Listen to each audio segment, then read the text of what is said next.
mais saya bɛ fɛn bɛɛ don a tɛ se ka tɔgɔ de don karisa tun bɛ yen n ka taa tun bɛ nin kɛ tan karisa tun bɛ a tɛ sɔn nin ma karisa tun bɛ yen nin y'a sɔn ye donc pour moi adamadenya y'o de ye bi malikura ko kuma min bɛ fɔ depuis fɔlɔ jateminɛ kɛra k'a fɔ maa min bɛna fanga la min tun ka d'o ye n ka taa jamanadenw yɛrɛ nana ka hakilina dɔw ta ka sonyɛni légaliser k'a fɔ n ka taa ko sonyɛni ye n ka taa ko ɲɛnama ye ni maa min yɛrɛ tɛ sonyɛni kɛ bi o b'a f'i ye ko n'i bɔra la n ka taa ko a bɛ kɛ dangaden ko ye dangaden ye donc maintenant il est important aussi an k'a fɔ pour nous dangaden tɛ nin ye parce que déjà n'i ye jateminɛ kɛ fɔlɔ n ka taa donc maa dɔ tun bɛ yen n ka taa donc an kuntigi a bɛ to k'o lagosi man kan ka taa donc kibaruyaw kɔnɔna na a bɛ to k'o lagosi ko nana ka sɔfɛ ala ye ci jigin a ye k'a fɔ a ye n ka taa ko min b'i lagosila yen ko dangaden don ko parce que n ka taa donc a fa a b'a fɔ ko min den don o den tɛ ko misigɛnna den don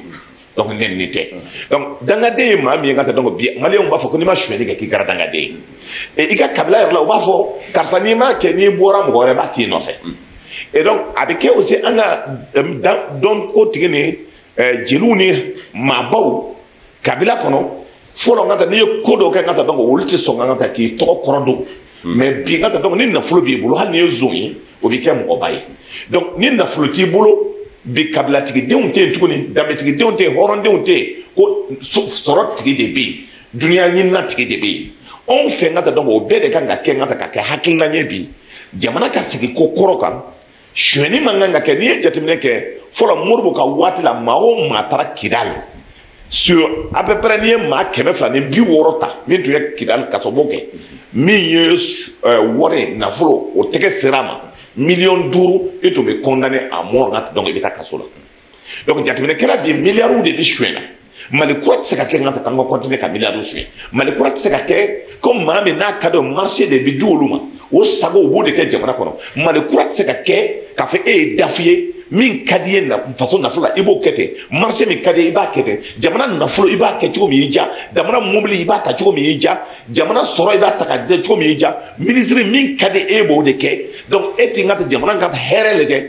an mago bɛ bi i bɛ jateminɛ kɛ mali kura ko kuma bɛ fɔ cogo min k'a fɔ bi anw nalen mali kɔnɔna na bi n ka taa nin baara in bɛɛ kɛlen denmisɛnnin ninnu nalen ka taa n'a b'a fɔ n ka taa ko mali kura ka taa ko la bi hasimi nalen e bɛ se k'a faamuya cogo jumɛn ko ka kɔlɔn 200 a bɛ kɔn ka taa k'o di ko parce que ko minɔgɔ bɛ jamana na ni jamanadenw bɛɛ tun n'an tun bɛ baara kɛ kɔlɔn tun ka segin maliyɛnw ye anw fɛ dɔgɔnɔdugu la bi kɔlɔn dɔw bɛ a bɛ mètre 60 mètre 80 bɔ musow de bɛ taa ji ta o la n ka se ka baara kɛ ni nin baara bɛɛ tun kɛra ka mali ko kura kuma tun bɛ fɔ a tɛ fɔ armée min tun bɛ yen fɔlɔ n ka taa armée siya jumɛn armée maa dɔw bɛ yen ka taa donc comme civil sonyɛni bɛ kɛ civiliw la cogo min sonyɛni bɛ kɛ yen école karamɔgɔ dɔw bɛ yen ka taa olu de ka taa denmisɛnninw ka kalan o bɛ bɔ ni denmisɛnninw ye ka taa k'u mago de ɲɛ u la ka note d'o ma dɔgɔtɔrɔso la maa dɔw bɛ yen olu de mɔgɔw ka furakɛ o b'i ka fura yɛrɛ suɲɛ juge dɔw bɛ yen olu de ka taa jugement ka kɛ ka ɲɛ o bɛ ala minɛ ka wari de minɛ i la ka jugement kɛ donc n'i ye nin bɛɛ jateminɛ journaliste dɔw bɛ yen o bɛ wari de minɛ ka taa a tɔgɔ k'i ka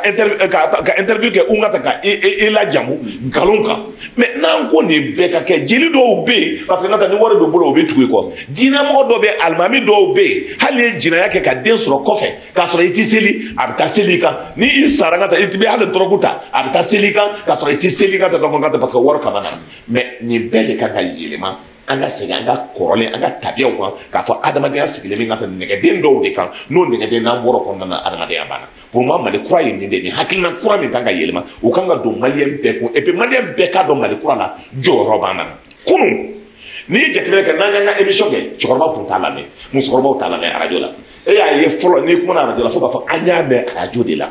nin kuma in kɔni ye tiɲɛ de ye a fɔra radio de la mais radio nana ka kɛ hakilina ye télé nana ka kɛ an y'a ye télé de la a fɔra sirifula de la donc o ye tiɲɛ lakika ye maintenant bi an nana k'a sɔrɔ nka hali journaliste ka taa donc olu nana o to yen ka taa a ɲini k'a dɔn olu ko an ka fɛn sɔrɔ joona nkalon bɛ dilan adamadenya bɛ lagosi Facebook yɛrɛ nana ka ka ko tɔ yɛrɛ bɛ tiɲɛ nin bɛɛ la n'an bɔra kɔnɔna na mais an ye jateminɛ kɛ cɛkɔrɔba ni musokɔrɔba n'i taara yɔrɔ o yɔrɔ bi i b'a sɔrɔ mama bɛ radio lamɛn na i b'a sɔrɔ a bɛ télé la i la kunun i hakilila ko tun tɛ min kalama kunun o tun t'o da kɛ politique la n'e taara k'i b'i ka musokɔrɔba ɲininka bi ka k'a fɔ a tɔgɔ an ka togoda la k'a fɔ mama nin bɛ cogo di a b'a togo de la ka nin fɔ koyi karimu de la ka nin fɔ koyi nin de la ka nin fɔ musokɔrɔba bɛ mali kalama bi fini feerelaw bɛ mali kalama bi jabidalaw bɛ mali kalama bi sɛnɛkɛlaw ka taa foro la o bɛ mali kalama donc o de ye mali kura bɛɛ k'i dan to a la n ka taa pour que yɛlɛma ka kɛ o b'a yira k'a fɔ Union pour la sauvegarde de la République bi yɛrɛ ye Mali kura kɔnɔna na o hakilina na Faransɛ fanga mɔgɔ mais an tɛ tugu nɔfɛ k'a fɔ ko ye ko kolon kolon kɛ k'an b'o supporter an t'o supporter parce que kɔsa in na n'i ye jateminɛ kɛ ka taa dɔn an y'a jateminɛ k'a fɔ ministère de la sécurité la marché ko dɔ kunkolo bɔra an ko ka bɔ ka fɔli kɛ parce que min don n'an ye fɛn o fɛn n'a nɔgɔlen don k'a fɔ a dira parce que nin mɔgɔsiya don an bɛ ɲininkali kɛ an b'a fɔ k'an tɛ supporter ça veut dire pour nous an ma tɔw gɛn aw ka na k'a fɔ k'a b'aw sukɔrɔ k'aw ja mais an ye mɔgɔw gɛn parce que pour nous faamaya ye min ye maa o maa n'i ye baara kɛ ministère la ka ɲɛ ka premier ministère kɛ ka ɲɛ ka ministère kɛ ka ɲɛ walahi kalo 4 kalo 5 i b'i bana parce que min don ka tɛ vie privée t'i bolo baara kama ka tɛ donc i ni bi tigɛ pour moi ka tɛ donc n'o kɛra tulonkɛ yɛrɛ ye dɔw fɛ k'a kɛ temi yɔrɔ dɔ la ka marché di muso dɔw ma o tɛ se ka tɛ n teri dɔw an tɛ jɛn n'a ye ka tɛ o la an ka tɛ Mali kura kɔnɔna na min kan ka kɛ an kan ka bɔ ka min fɔ a b'o fɔ. Ayiwa président an y'a ye k'a fɔ waati dɔ la aw ka jɛkulu sera ministre ɲɛma ma ministre ɲɛma min fari man di a la bi an bɛ dugawu kɛ Ala ka nɔgɔya kɛ ni Ala sɔnna Choguel Kokala Mayiga ye a ye aw bisimilali min senfɛ a y'a yira k'a fɔ a ka kan maliden minnu b'a fɛ yɛlɛma kura ka kɛ Mali ko la ko olu k'u tɛgɛ di ɲɔgɔn ma janko kalataw minnu bɛ ka na olu ka sebaya ta dɔw y'a yira k'a fɔ ministre ɲɛma ka kuma fɔta kun t'o ye bawo ministre ɲɛma ye jamanaden bɛɛ lajɛlen ka maa de ye fanga ɲini dɔnkelen hakilina lapasabaga tɛ bi bi in na ministre ɲɛma kura yɛrɛ nanen don ale nɔna bi yala USR fanga ɲini dɔn bi yɛrɛ ye o baara in fɛnɛ na wa surasi bɛ ka sibili nɔnabila bi ministre ɲɛma yala an bɛ dugawu kɛ Choguel a k'a yɛrɛ sɔrɔ joona parce que sɛgɛn in donc a dama tun tɛmɛna mais n'i ye jateminɛ k'a kɔnɔ a bɛ baara daminɛ 6 heures du matin ka tila 23 heures du matin 23 heures i bɛ taa sɔrɔ mɔgɔ sigilen a ka so k'a kɔnɔ a si bɛ cogo min tuma dɔ i b'a sɔrɔ tamarɔ o bisigi de b'a bolo mobili in kɔnɔna na réunion ni réunion ka taa donc a tɛ se ka taa donc a y'i yɛrɛ nin di cogo min a y'a fɔ ne ye ka taa ko togo k'an bɛ baara kɛ n'an sera yɔrɔ dɔ la an tɛ se ka segin tuguni 8 mois ka taa donc ale de tun ye porte parole 8 mois ka taa donc ale de tun bɛ baara in ninnu tilankɛ bɛɛ kɛ ale de bɛ ministre coaché ale de bɛ ka taa présidence la ka taa o bɛ baara kɛ ɲɔgɔn fɛ le tandem Choguel Assimi ka taa donc o caman kɛra a kɔnɔna na an ye jateminɛ kɛ o baara min nana ka kɛ fo ka na se bi gɛlɛya nana ka kɛ ka taa donc normalement intérimaire la Sadio de tun kan ka na après Sadio ministre de la justice de kan na après ministre de la justice ICASA de kan ka na après ICASA normalement ministre de l'administration territoriale comme baara ka ca donc Sadio bi ka taa baara min na voyager min ka taa a b'a kɔnɔna na armée min ka taa donc kungo ka bon kosɛbɛ ka taa donc baara min b'o kɔnɔna na o y'a ta k'a di ka taa donc ministre de l'administration territoriale n'o ye n denkɛ ye Ablaye Mayiga donc Ablaye ka taa donc ne rencontré ko fɔ a y'o de fɔ ka taa fɛn caman bɛ fɔla kuma in kɔnɔna na ko dɔw bɛ yen ka tɛ tiɲɛ tɛ k'a fɔ k'a taara k'a ye mɔgɔ dɔw gɛn ka taa donc primature la a ma deli ka kɛ a taalen ka taa donc a y'a fɔ yen ka taa ne tɛ ko dɔn ka tɛmɛ o kan aw bɛ administration yɛrɛ dɔn ka tɛmɛ ne ye n ka kalan bɛɛ kɔfɛla dilan anw nana ka taa Choguel man kɛnɛ Choguel bi ka taa fari man da la dɔɔni ka taa sɛgɛlen don an bɛ nɔnabila la an bɛ fɛ baaraw a ye yɛlɛma bolo dɔ kɛ ko dɔw ka suma an ka baaraw kɛ ka taa mɔgɔ si an ma maga mɔgɔ la ka taa k'a gɛn a ko n mana mɔgɔ gɛn kama n tɛna mɔgɔ gɛn an ka baara in kɛ ka taa teliya kɔnɔna na sani a ka wuli ka taa papier urgence dɔw bɛ yen il faut que n ka n tɛgɛ nɔ bila maa si ma gɛn donc o baara kɛra o cogoya la donc ni Ala sɔnna komi bi a yɛrɛ bɛ bɔ Assimi kunun réunion na ka taa a y'a fɔ bɛɛ ye ko Choguel fari ka taa k'a ka fisa kosɛbɛ n hakili la n b'a to ministre porte parole yɛrɛ ministre na porte parole ministre premier ministre intérimaire su na a kan ka bɔ ka kuma Mali ko la a yɛrɛ b'a fɔ ka tɛmɛ maliyɛnw b'a ta a da donc pour moi gɛlɛya tɛ yen maintenant gɛlɛya hakilina min bɛ yen bi ka taa yɔrɔ min bɛ yen ka taa donc n'a bɛ kɛ i bɛ jateminɛ kɛ kuma n'a taabolo don Choguel nalen bi ka taa donc a ye fɛn caman kɛ jamana kɔnɔ caman évolué la c'est pour cela ni ko yɛrɛ bɛ kɛ hali Choguel kɔnɔ i bɛ ɲininkali kɛ mɔgɔw ni ɲɔgɔn cɛ k'a ye mun k'aw la ka taa donc mɔgɔ tɛ se ka min fɔ a kɔni bɛ lagosi min na parce que k'a ma se ka maliyɛnw fara ɲɔgɔn kan mais hali an ka du bɛɛ ma fara ɲɔgɔn kan o parce que le problème ni maa min tɛ fɛ ka fara min kan ka taa i tɛ se ka fara a kan o parce que fɛn bɛɛ de kɛra ka taa n'i ye jateminɛ kɛ pour que adamadenw ka fara ɲɔgɔn kan dɔw yɛrɛ t'a ka ko de la bi ka taa donc moi je comprends ça hali du yɛrɛ kɔnɔ i b'a sɔrɔ hali i den dɔw bɛ ka taa t'i fɛ mais i yɛrɛ ka taa i denw de ka di ɲɔgɔn ye e ka di i denw bɛɛ ye mais e tɛ se k'a fɔ ka taa ni ne karisa ka di ye ka tɛmɛ nin kan donc adamadenya bɛ k'o kɔnɔna na donc an ye ɲɔgɔn sɔrɔ ka taa donc kuma kɔnɔna na a y'i kanto ko maa min ye kɛlɛ kɛ pour que fanga in ka bin fanga kɔrɔ olu mɔgɔ tɛ se ka k'a fɛ i kɔni sɔnn'o ma donc o fanga kɔrɔ na jɔnw tun b'a la ADEMA tun b'a la n ka taa RPM tun b'a la n ka taa donc cadre des partis politiques ninnu tun b'a la fanga binna olu de bolo n ka taa donc olu fɛ ka taa u bɛ Choguel kɛ na u ka jugu ani maa min bɛ kɔfɛ bi ani maaw tɔw t'a faamuya k'a fɔ hali Bube Ala sera ma dɔw hakili la ka taa ko Choguel de nɔ don Choguel nɔ tɛ ka taa parce que Choguel tɛ se k'o gérer donc o baara min bɛɛ kɛra donc hakilina min taara ka taa Choguel ka waati la o kɔnɔna na a y'i kanto an ye kɛlɛ min kɛ changement ka kɛ parce que an sirannen bɛ min ɲɛ n'an m'an tɛgɛ di ɲɔgɔn ma ka taa maliyɛn denw n'an ma gɛlɛya min n'an bɛ yen n'an m'a kɛ tubabuw tɛ ɲina 100 tubabu tingina avec kɛlɛ k'a di a den ma a den bɛ tila ka kɛlɛ in ta ka taa tingina tubabu n'an ye bi Mali b'olu bolo a kɛlen n'a fɔ o kan ka min dun an y'o de b'o bolo ka taa donc o t'an to yen fo ka diɲɛ wuli hali n'o b'an bɛɛ biɲɛ fara ɲɔgɔn kan k'a dun olu ka jamana intérêt kama o b'a kɛ o tɛ sentiment t'o la o ka senti miliya ko la hɔrɔnya t'o la danbe ko t'o la ka taa olu ka jamana intérêt de ya parce que n'i ye jateminɛ kɛ hakilina min yɛrɛ bɛ taa bi n'olu n'a fɔ n ka taa hali o ka communiqué laban na RFI na min fɔra tile fila na k'a fɔ n ka taa donc ko an balima fura ko donsow de bɛ taa olu nɔfɛ ko Wagner de bɛ taa olu nɔfɛ ka tila ka taa bin o musow kan o ye n ka ka mankan de wuli jamana kɔnɔ Macron y'a fɔ n ka taa a ka voyage dɔw la ko fulaw bɛ faga la donc nin bɛɛ ye min ye pour que ka jamanadenw bila ɲɔgɔn na pour que an kana tɔn ka bin o kɔnɔna na donc an bɛ baara min fɔ la bi nka Sogɛli ye baara min fɔ donc sini n'an farala ɲɔgɔn kan ka fara ɲɔgɔn kan ka baara in kɛ c'est que fanga bina maa min bolo olu kana fanga sɔrɔ parce que n'olu ye fanga sɔrɔ sini o bɛ fanga in ta ka taa di Faransi ma tuguni donc maa min ye kɛlɛ kɛ danbe ko la hɔrɔnya kɔnɔna na halalaya kɔnɔna na ministre bɔra Togo l'autre jour nka le ministre des affaires étrangères a ye conférence saba kɔ a ko aw tɛ se ka kɛ Mali fɛ ka tɛmɛ maliyɛnw kan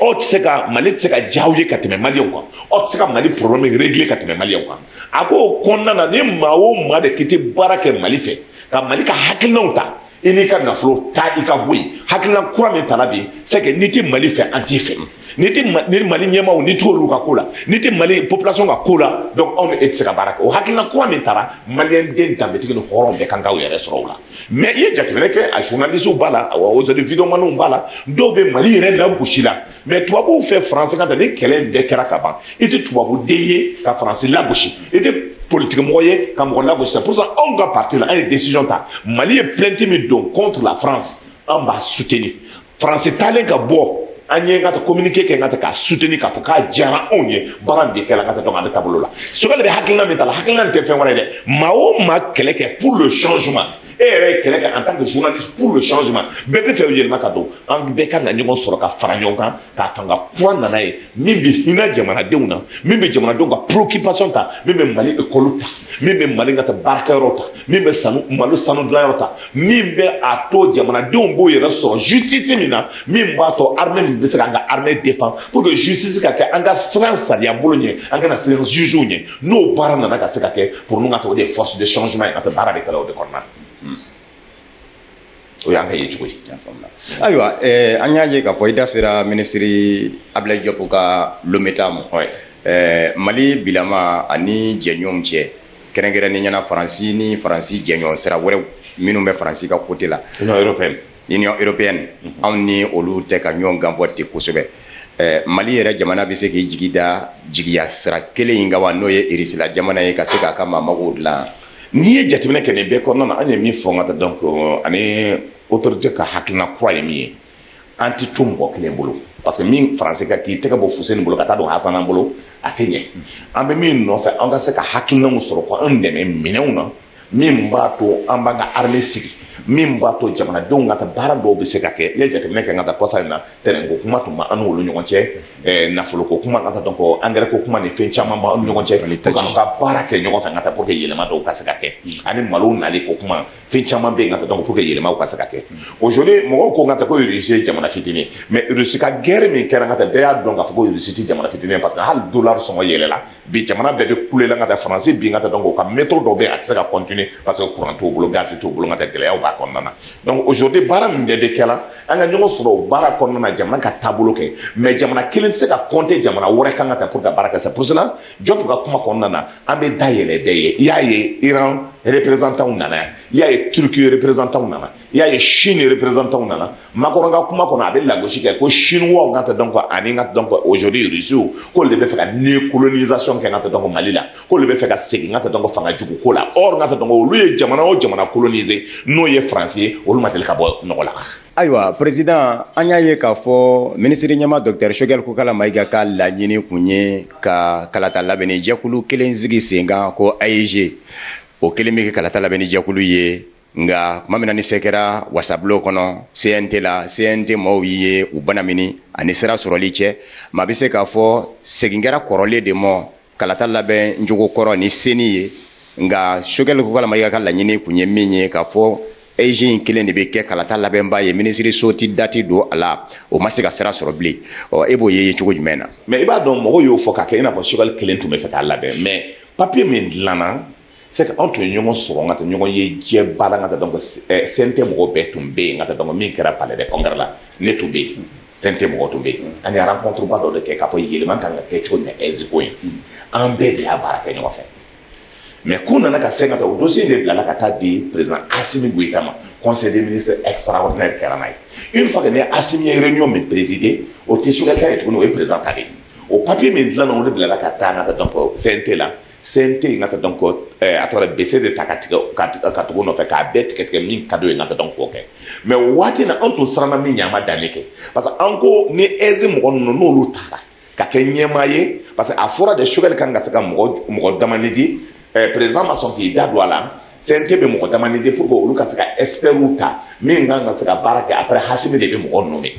donc n'i ye jateminɛ k'a kɔnɔna na pour nous gɛlɛya tun t'a kɔnɔna na anw yɛrɛ hakili la olu tun parce que an n'olu ye baara kɛ an hakili la ko bɛ sɔn mais o nana ka ko bɛɛ tigɛ ka ban mais an siranna min ɲɛ an ma danni kɛ o don parce que a kɛra o hakili la ko Sugarkɛ ko kɛlɛ don o kɛlen yɛrɛ ka donc loi promulguée la mɔgɔ panna ka wuli ka ko ni danbe bɛ Sugarkɛ la k'a kan ka démissionner Sugarkɛ ma démissionner a ma kuma o fɛngɛ la o ADEMA mɔgɔw o RPM mɔgɔw o parti politique min bɛ Sugarkɛ contre la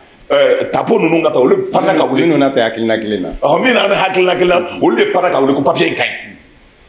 mais bi n teri olu de ko papier in ma ɲi tuguni parti nous n'avons pas rencontré avec le ministre de l'administration territoriale. En taranga donc kati sample ka yoro me fleni kuluba kata réunion konna na yira ka fo onye ka fo eziko inanga donc anga le dem go be tacho ani semaine blakake semaine blakake en tara réunion ke c'est que parti ko mo ko wolu ni député chama mobolo ni maire chama mobolo kata parce que quoi nous ko non ko se ka ke ngata ko député ko bana ko maire ko bana ko maintenant on est fait courage là wolu ko o ka ke kata ni jatimene ka mame ko na mo keme o keme mo ne sono la mais do go maintenant mi yere chala mo keme o keme mo bisra sona mina ko akaka regroupement des partis politiques oui ça veut dire il va son M5 mo be nous ka regroupement do be nous ka regroupement de kaka tla on nani ni nyonche pour que mo ka seka nala donc on est chala ko so ani do ko na manye kaka ke tirazo sore sobon kalata mais alaba na ka kenga to kalata di donc maintenant ministre na ka ye comme atina nye ani nyongo soro kata donc o etra issue ta kata donc o konna na lettre min bla kata min ko ka be participer parti politique min na nyongo soro kata donc kuluba o don parti keme ani biwolonvla ani duru mais parti keme fla ni biwolonvla ani duru de bi mariko donc o jatimine kala ka fo parti keme nyongo nuluté ou farla parti do kan o ngata donc parti no chaise to bulere donc o lu donete on nana ka fo papier ka di parti min tara papier di ka fo ko sona ngata kalata ina parti keme ani parti moi parti mi ngata no tlala ngata ka baro beke ka banka fese parti mi tora lisika parti biwolo bla nyoko kala takera noe parti nani ngata donc olu nana ngata donc olu ngata donc bola olu sara ko ka mogobo muso nani tara aussi muso nani ngata donc no farla ngata nani ka segi plus société civile be mo sabati olu tara ngata o lisi de blala kata di Assimi bi enquête ke na enquête ke olu be sora no be ngata ka ke ezinyema e baro ka dambe o karatene mais parti politique ba no tlange be adema ko kata la yemi fa anemi te hakila kele olu rebe tla ko yere fusi ka bola o te akula mais min do politique tabolo yindi olu do wolte na dambe na continue na la sona ay anga kuma be ka dafa president ba do ka kuma to babe nga wati fene chugo yawdo i ka kuma dafa kuma ka kene kunje kire foki barkada ka nyini ngata donc na continue na kanin barasia ke ngata jamana don be hakilna sorola on ta mi ni ma min be fait ka gɛrɛ anw na an b'an profiter parce que aw ka télé bi ye kosɛbɛ an b'an ka whatsapp an ka parti whatsapp numéro di 76 32 76 00 i bɛ se ka an wele an aw ka masala hali ni kuma in ka ta donc n'i bɛ fɛ an ka continuer ka discuter kɔnɔ an b'a aw ka bila la k'aw yɛrɛ fo ka dugawu k'a ye ka dugawu kɛ télévision tigi parce que n ka mɔgɔba don n b'a bonya an ye fɛn caman kɛ ɲɔgɔn fɛ ka taa tɛ ka waati la a ka cérémonie caman an y'a organiser nga bonya ba yo ka duwawu ka ye nga kalbe ala ka shida ka duwawu ka ye nga ta donc o mi be ba gérer la o mi be barala ala kana woni mi saka barala amen ka duwawu ke ala ka jabana paski ala ka laban ko nyuma ndama no min tara voir nga ngo jeri fu ngo ya fa nga ko partout de la nga ngo parti no nga ta donc iko ni partout de la na mo ka to nga ta après nga ta iboira nga mango bon ntara fata so ngi to be parti mi kono na ngode ni yele bi ni ka faga udo ngata ambole akone ma ko togo ngata ko a ku mai de a ngoel ma faga ko ato faga ko parti ngana ko parti bi nana serifu ka parti we ni ndi ngata ko meda e ka fika mo ko esbrala ka mo kaya ne ngo be na bi do kanye na do kanye a dina mo bela jele diko de l'autre côté chef de nyoro de l'autre côté ka la tigo ngata donc ça veut dire ngata donc ma do be ngata antigele bola on ala kaso amba ni beka to ke jamana ala ka jamana basri ala ka labantele dama ala ka sutura dama ala ka tonga ta sanji bina ka sanji nyuma senekala ngata donc na faka so jamana donc hakilna ka fara nyonka ala ka nyama dama min bi hina jamana deuna ala ka nyama dama min bi hina jamana deuna ala ka nyama dama min bi hina deuna qu'il faut qui barkada merci ngam pour la considération merci pour tout je vous en prie ayo ami fena fo ki wala mando ani no hum to de kumbe la barola bi fanga nyini do USR Union pour la sauvegarde de la République o fanga nyini do nyema do ani ma chama njera ka barake ma nyema ulaina fo ala ma hinena Amadou Toumani Touré la kata se Soumaïla Cissé ani numbe barake nyombe bi a hakilanda FM nyema liko ina ayo chama vo anyenda bala ka fo fena chama va mo anona ka ufo ka wala nyima no maliko nani maliko ka interview de la semaine do ko sigi do ko mbaro be kunje ni nyoro ndila akambe